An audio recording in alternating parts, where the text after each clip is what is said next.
culto de adoração a nosso Deus. E nós estamos ainda, meus irmãos,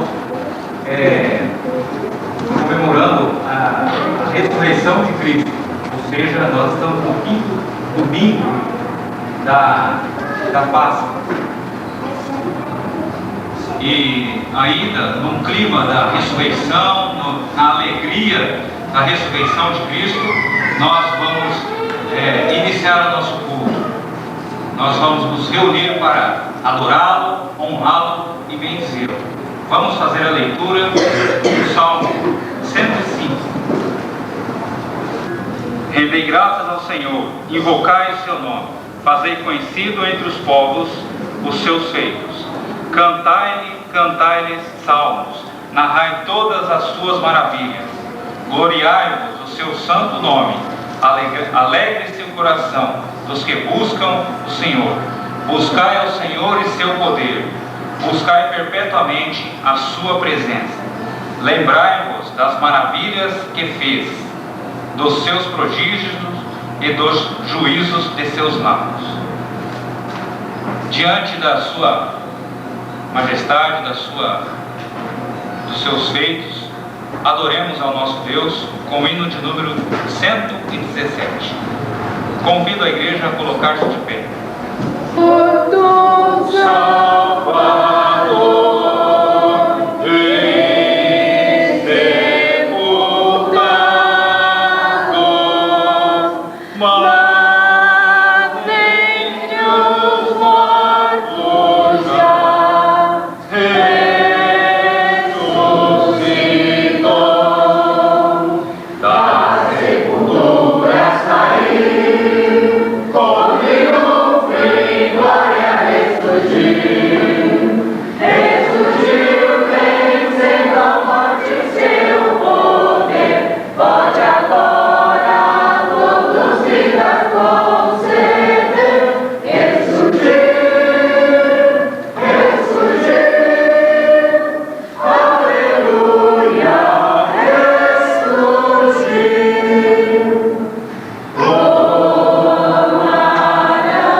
Deus das nossas almas, agradecidos estamos a Ti, Senhor amado, por mais essa oportunidade que nos concede de podermos estar em Tua casa, reunidos em Teu nome, junto com nossos irmãos, para louvar e engrandecer o Teu nome pelo Espírito de verdade. Que a Tua presença, Senhor, esteja conosco. Que o Teu Espírito Santo esteja influenciado em cada dia. Principalmente na vida do Teu servo, pastor, que transmitirá a Tua mensagem nessa noite. Amém. Que ele possa, Senhor, trazer uma mensagem edificante para a Tua igreja. Senhor amado, abençoe cada família que é representada.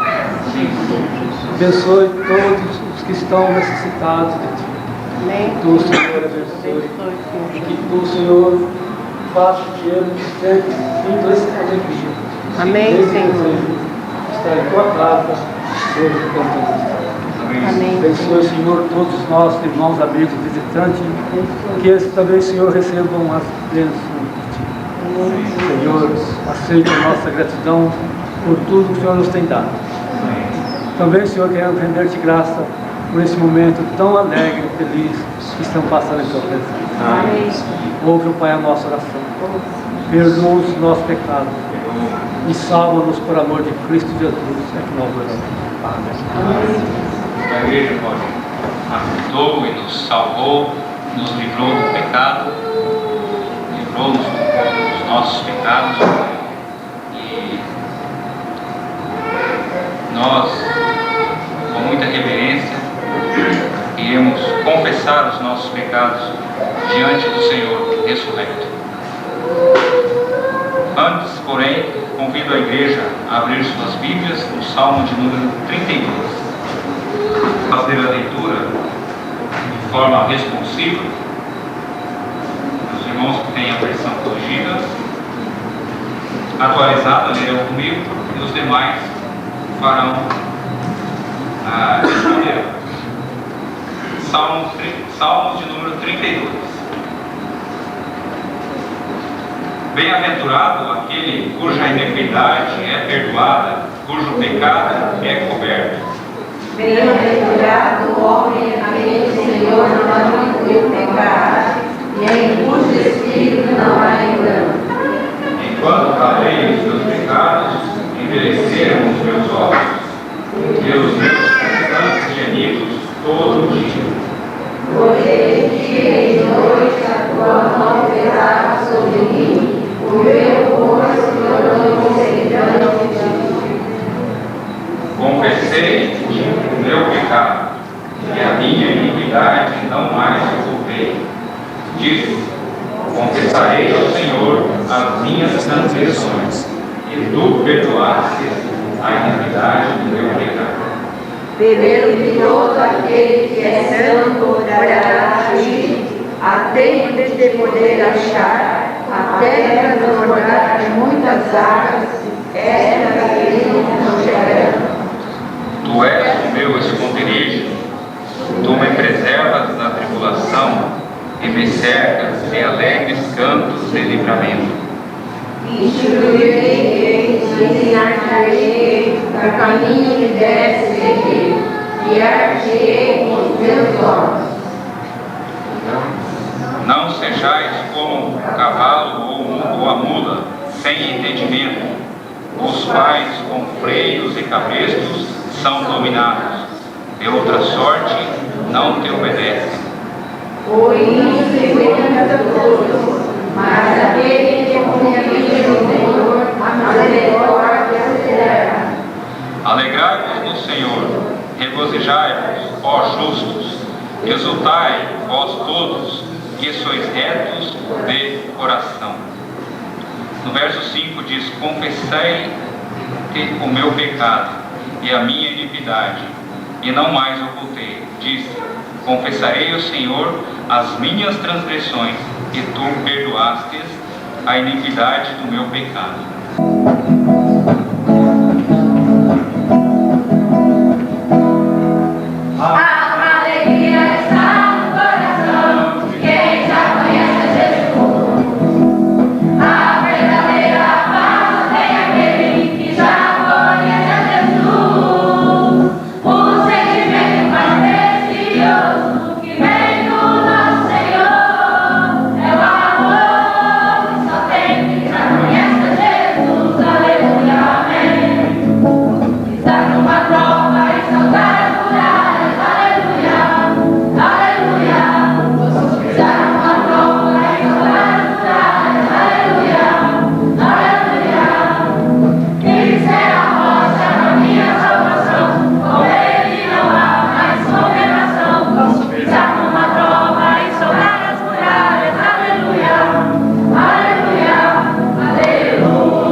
Exercita-te pessoalmente na piedade, pois o exercício físico para pouco é proveitoso, mas a piedade para tudo é proveitosa, porque tem a promessa da vida que agora é e da que há de ser.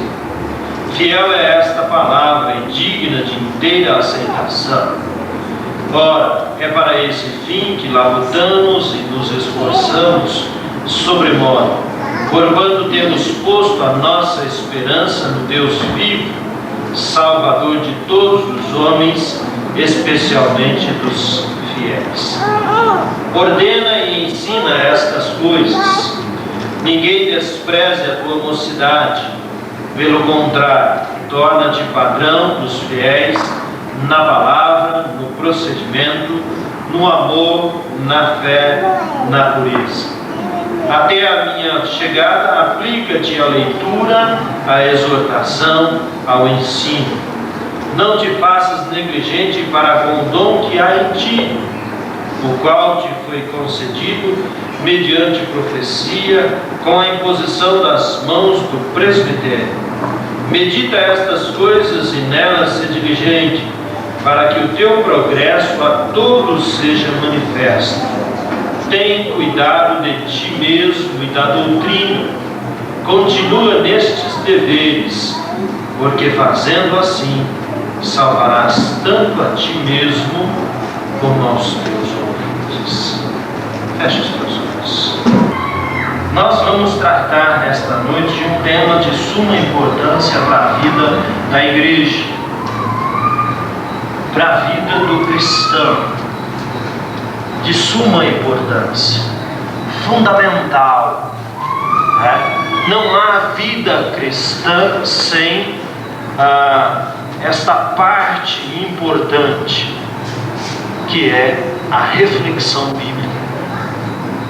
É interessante nós notarmos que nós não vamos falar e nós não vamos perceber no texto a leitura simples ou a leitura simplesmente da palavra de Deus, mas é uma reflexão bíblica, e é isso que o autor, então, o apóstolo Paulo, passa a Timóteo.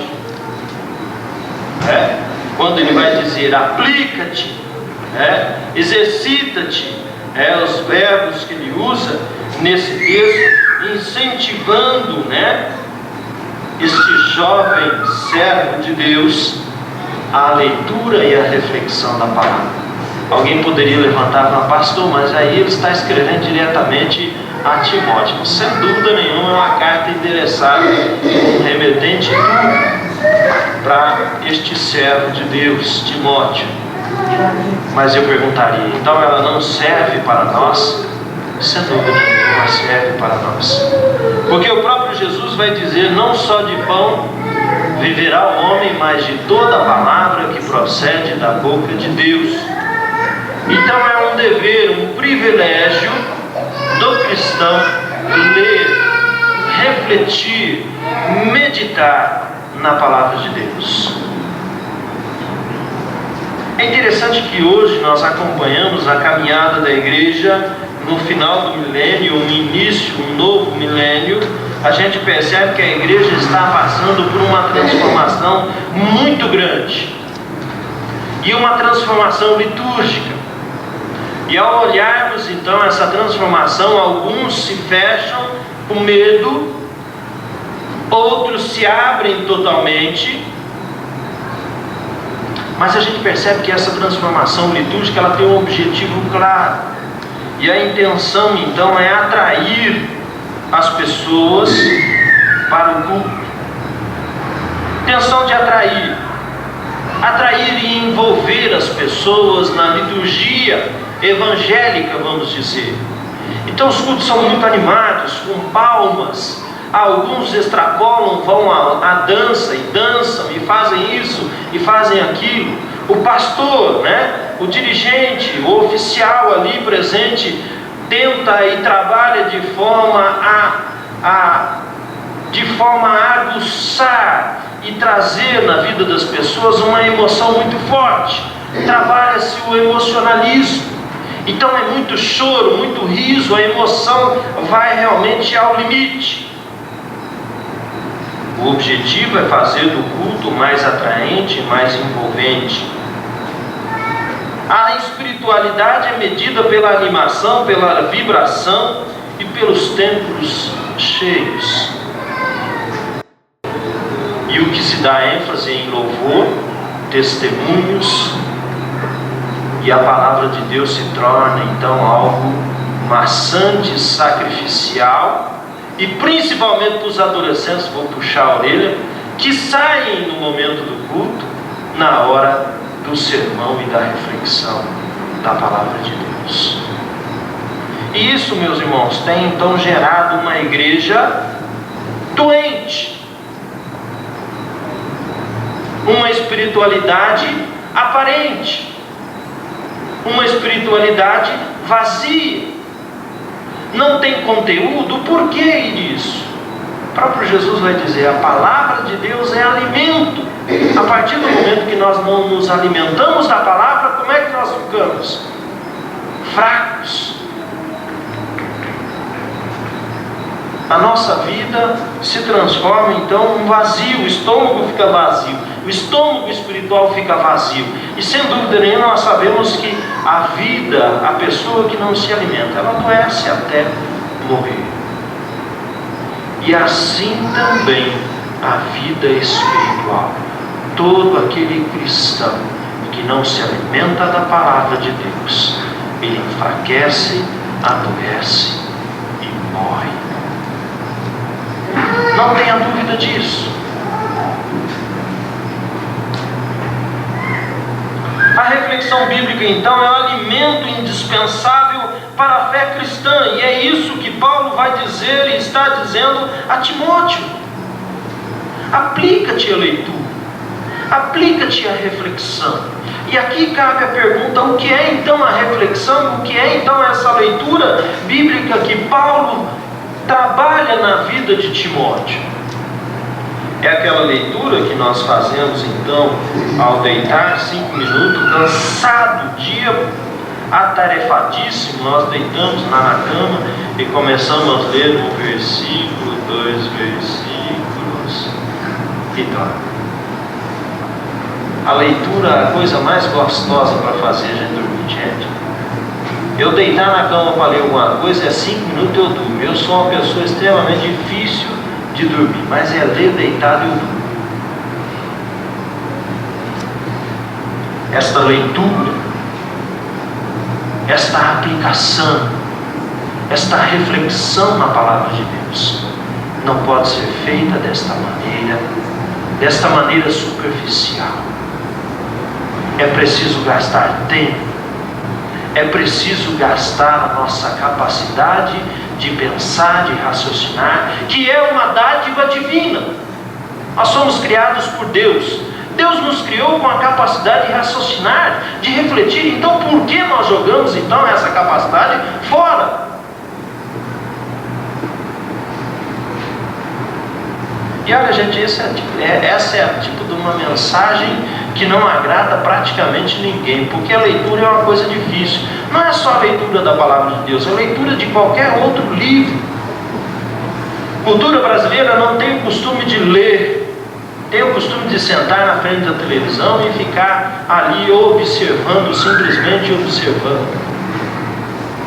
Agora é fundamental sentar no lugar, meditar na palavra de Deus, buscar entender a mensagem de Deus, aquilo que Deus está querendo dizer naquele momento, naquela situação, naquele contexto. Além de alimento, a palavra de Deus, eu costumo dizer, eu não me lembro onde eu ouvi essa ilustração, mas algo que ficou gravado na minha mente. Se você hoje for fazer uma viagem de avião, ou de carro, ou de ônibus, e se perder na mata amazônica, né? Eu pergunto, você consegue sair de lá? Mesmo os pescadores que nós temos aqui, que estão acostumados a ir por mato de noite pescar, será que teriam condições de sair da mata amazônica? Se nós não tivermos um guia, então, para nos guiar, nos mostrar o caminho para sairmos daquela mata, uma mata imensa, a maior do mundo, nós não conseguimos sair. Assim também é a palavra de Deus, é a reflexão bíblica neste mundo. Se nós queremos realmente conhecer a vontade de Deus e viver segundo a vontade de Deus, é fundamental ler e meditar e refletir na palavra de Deus. E isso é para todos, meus irmãos. Não tem idade, do mais novo ao mais velho. Educação cristã não tem diploma. Nós recebemos o diploma o dia que nós nos encontrarmos no céu. Aí sim nós vamos receber o diploma. Mas a leitura, a meditação da palavra de Deus é para a vida toda. Cabe a um de nós estudar e meditar a palavra de Deus e entender realmente esta figura, este exemplo que Jesus vai trazer. É alimento e ninguém consegue ficar sem se alimentar. Alguém aqui consegue fazer um jejum de 40 dias sem comer absolutamente nada? Se conseguir, vai chegar no final destes dias cansado, né? Extremamente cansado, fraco. Por quê? Porque não se alimentou. Assim é a vida cristã sem o alimento da palavra de Deus. A reflexão bíblica também caminha para o progresso da espiritualidade. No verso 15, o apóstolo Paulo vai dizer: medita estas coisas e nelas ser diligente, para que o teu progresso a todos se manifeste. E o objetivo, gente, né? O progredir é o ideal do ser humano. É o ideal de todo ser humano progredir, crescer, amadurecer. E na palavra de Deus isso está muito claro. O objetivo do cristão é o quê? É crescer, é progredir, é buscar a cada dia viver de maneira a alcançar a estatura de quem? De Cristo, o perfeito varão. Agora, infelizmente, nós ficamos então estagnados, ou seja, parados, travados, porque muitas vezes a gente cai no orgulho espiritual, dizendo: eu já sei tudo. São tantos anos, eu nasci na igreja, faz tantos anos que eu sou pastor, faz tantos anos que eu sou presbítero, que eu sou diácono, eu já sei tudo. Será? Essa é a realidade bíblica? Essa é a realidade bíblica para a nossa vida? Sem dúvida nenhuma, não é. A palavra de Deus, ela é fonte de inspiração, ela é fonte de progresso. E enquanto o Senhor Jesus não nos chamar, nós temos que ler, meditar, refletir na palavra de Deus. É sentar, é questionar, é perguntar, é querer saber realmente a vontade de Deus. Eu quero contar aqui uma experiência pessoal. Alguns dias atrás eu estava assim muito triste, abatido, cansado. Como eu já disse, eu sou meio difícil de dormir. E eu deitei na cama e não consegui. E comecei a orar. Falei: Senhor, eu estou cansado. Estou cansado, Senhor, de ver essa situação da igreja. Estou cansado de ver a tua igreja passar por dificuldades financeiras. Desde o início do meu ministério, já fazem 6 anos, eu venho enfrentando e pastoreando igrejas pequenas, igrejas com dificuldades financeiras. Meus irmãos podem até questionar, mas eu abri o meu coração diante de Deus naquela hora. Eu fui sincero, eu não disfarcei. Eu disse: eu estou cansado, não consigo, não vejo saída, não vejo solução. O Senhor tem visto o teu servo tentando aqui, tentando ali, tentando acolá. A gente tem trabalhado para mudar este quadro, esta situação de algumas igrejas do nosso presbitério. Eu não vejo saída. E dormi angustiado. Passaram-se alguns dias e veio a resposta. Uma irmã da igreja liga: pastor, eu queria conversar com o senhor. E ela estava assim extremamente emocionada. Ela não sabia se ela sorria ou se ela chorava. Ela estava assim emocionadíssima com a situação. Ela falou: olha, aconteceu algo que eu não consigo imaginar. E essa semana ainda, na quinta-feira, eu estava conversando com o esposo e ele estava me contando. Há 9 anos, há quase 10 anos, nós estamos esperando um processo que está aí a ser julgado. Um processo trabalhista do seu esposo. Trabalhou numa empresa e não recebeu aquilo que deveria receber, os seus direitos trabalhistas.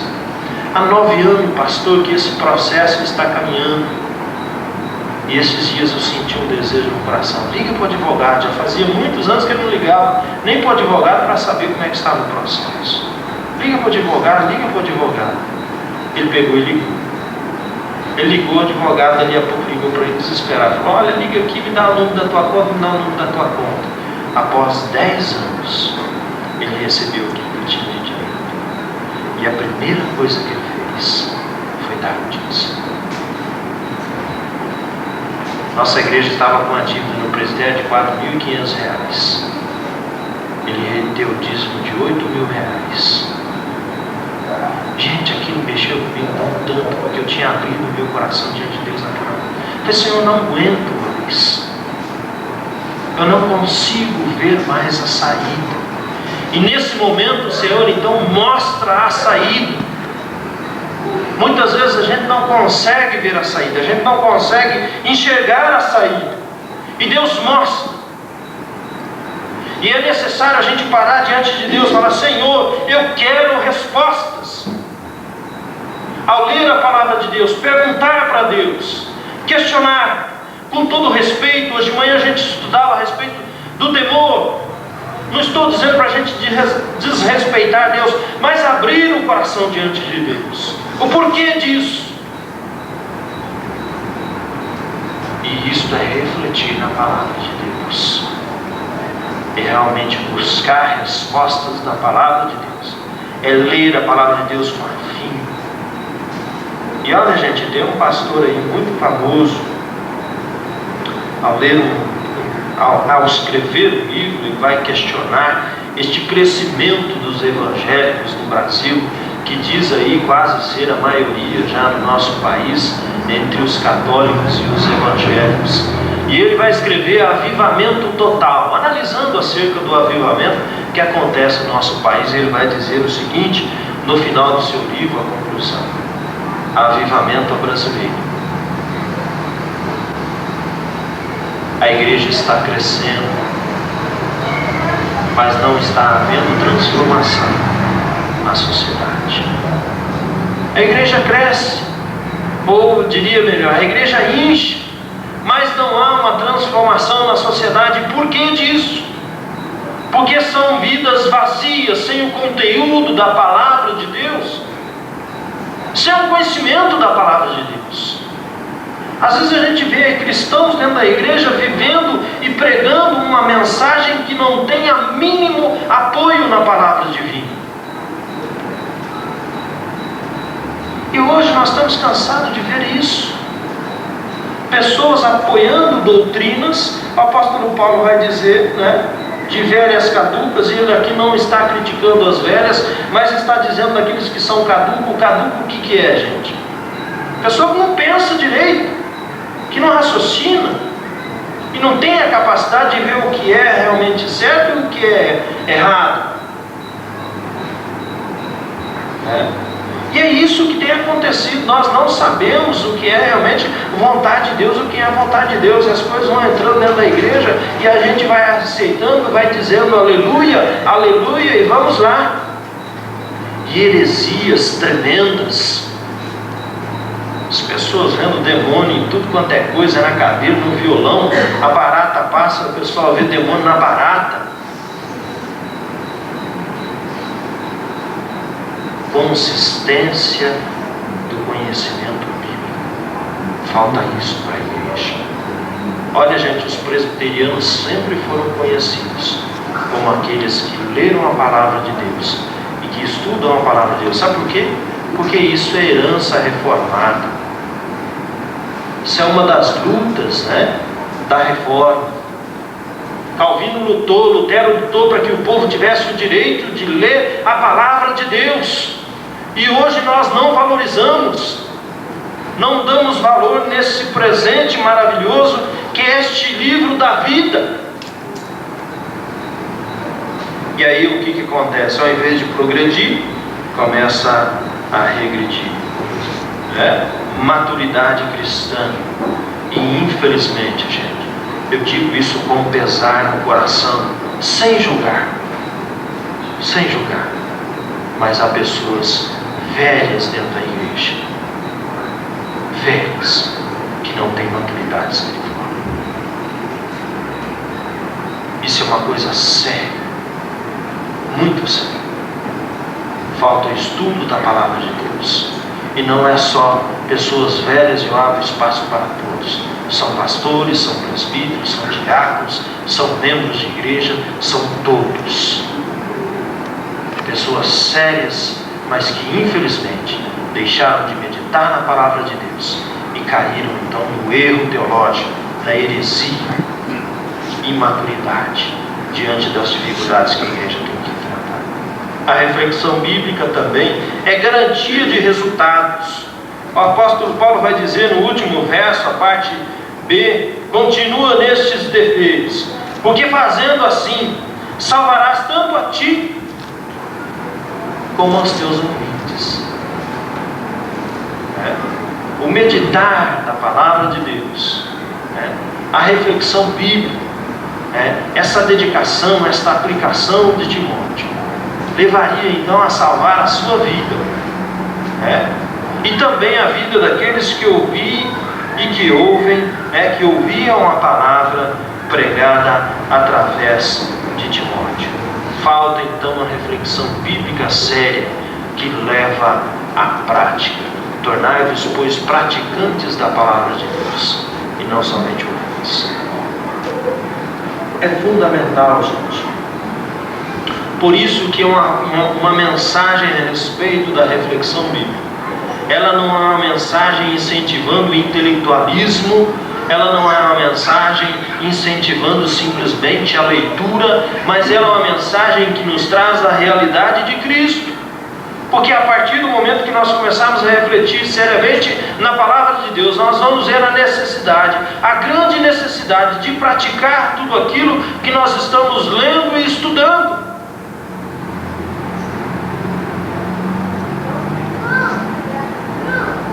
É ler a Bíblia em casa, é refletir a leitura da Bíblia. A mesma hora, eu vou dizer uma coisa, todo mundo aqui, eu creio nisso, né? Todos aqui passaram pela escola. Alguns têm mais, vamos dizer assim, o privilégio de andar um pouquinho mais, outros um pouquinho menos, mas eu creio, né, que a grande maioria passou pela escola. E ao chegar à escola a gente aprende lá algumas técnicas de leitura, algumas técnicas de redação. E infelizmente nada disso nós usamos para a leitura da palavra de Deus. Aquelas Bíblias, é difícil, mas hoje em dia a gente não encontra. Eu não sei qual o motivo ainda, é uma questão de saber, mas às vezes a gente olhava aquelas Bíblias assim, as Bíblias tudo riscado, tudo grifada, pensada, escrita. Hoje a gente abre a Bíblia e está assim, bonita, né? Não tem risco, não tem nada, está bonita. Vamos ler, vamos grifar, vamos pensar. Por que está escrito assim? Por que esse homem de Deus agiu desta forma? Por que Deus está nesse momento dizendo isso? Por que este homem, esse servo de Deus, passou por esta situação? É buscar, é folhear, é saber encontrar as mensagens dentro da palavra de Deus. Por que Jacó teve que lutar lá no vale de Jaboque? Por que aconteceu aquilo com a vida daquele servo? Por que Davi teve que enfrentar Golias? Saber, buscar isso para a nossa vida. Por que Jesus morreu na cruz? Por que Jesus ressuscitou? Será que todos nós sabemos o porquê que Jesus ressuscitou? Será que eu sei? Será que eu vivo realmente esta mensagem? Será que eu sei? Será que eu vivo realmente essa realidade? Será que eu acredito realmente nisso? Ou eu simplesmente acho que acredito porque alguém me contou?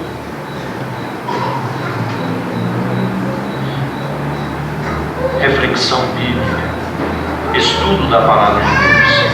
E eu me lembro que num dos sermões de prova diante do presbitério, quanto à minha ordenação, eu preguei sobre a palavra de Deus, e eu usei um verbo lá que não é comum ao ser humano, mas é isso realmente que falta a nós: ruminar, que nem a vaca faz com o pasto. Ela come lá e depois ela deita num canto e começa então, é uma coisa assim esquisita, até meio nojento, porque ela volta do estômago, ela volta para a boca e ela começa então a mastigar, e ali então ela vai comer e tirar tudo aquilo que ela precisa então daquele vegetal, daquele capim. E é isso que falta a nós como cristãos bíblicos, para pensar, ruminar a palavra de Deus, meditar na palavra de Deus, gastar esse momento na presença de Deus. E olha, gente, é uma coisa fundamental e muito séria, porque além de fazer isso, nós temos que ter a consciência da dependência divina, da unção do Espírito Santo na nossa vida, de Deus nos iluminando, de Deus se mostrando, se apresentando, se revelando a nós.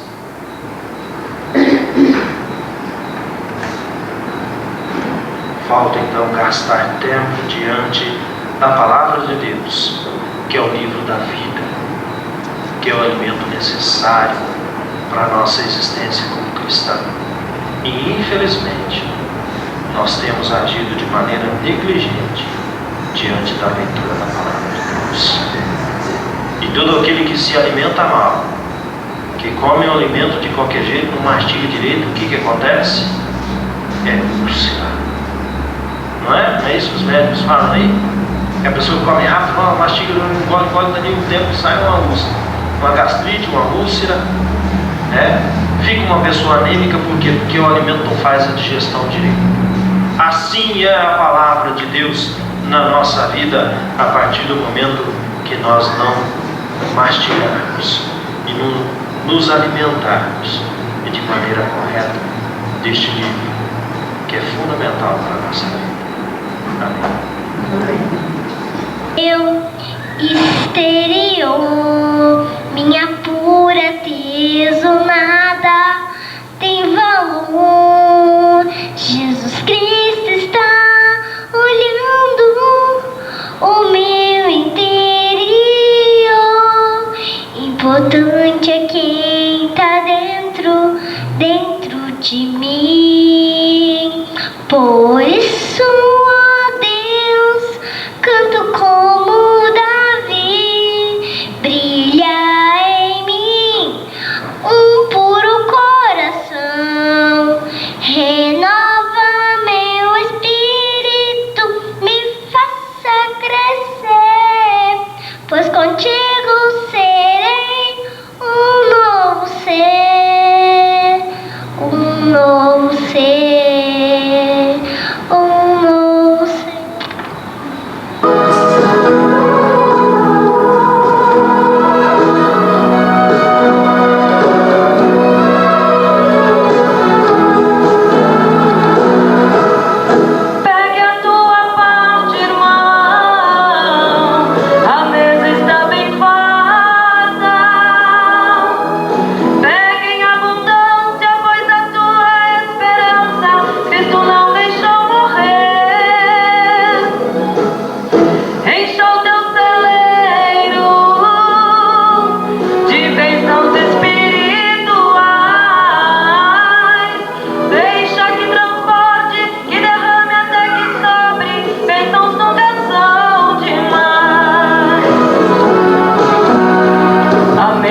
Preparada em nossa frente, o anjo com a bandeja em suas mãos, dos crentes a cabeça é ungida, brasas vivas queimam corações, Cristo a cada um vai perguntando: que queres que te faça, meu irmão?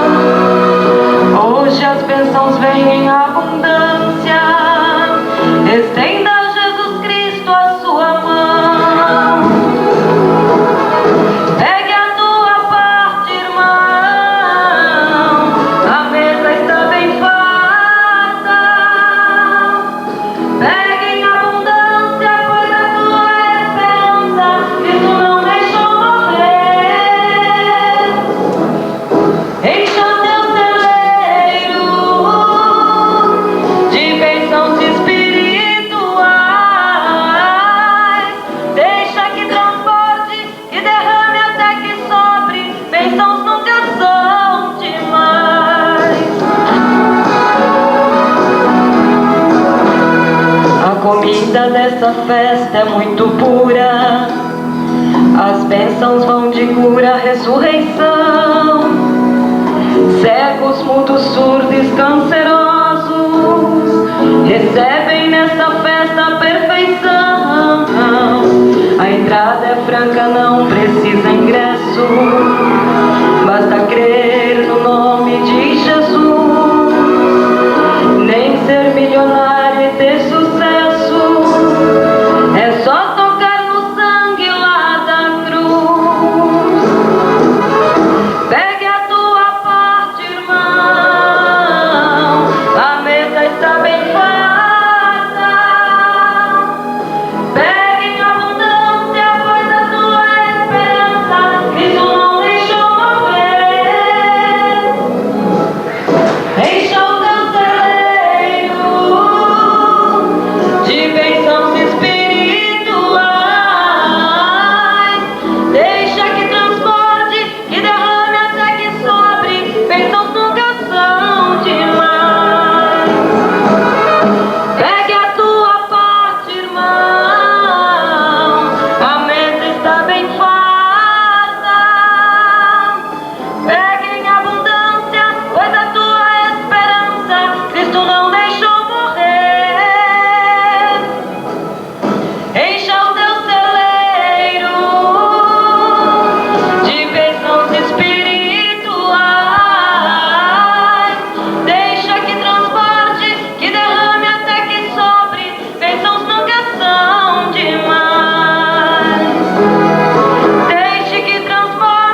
o amor de Deus, o nosso Pai, a comunhão e a consolação do Espírito Santo seja sobre nós, agora e sempre.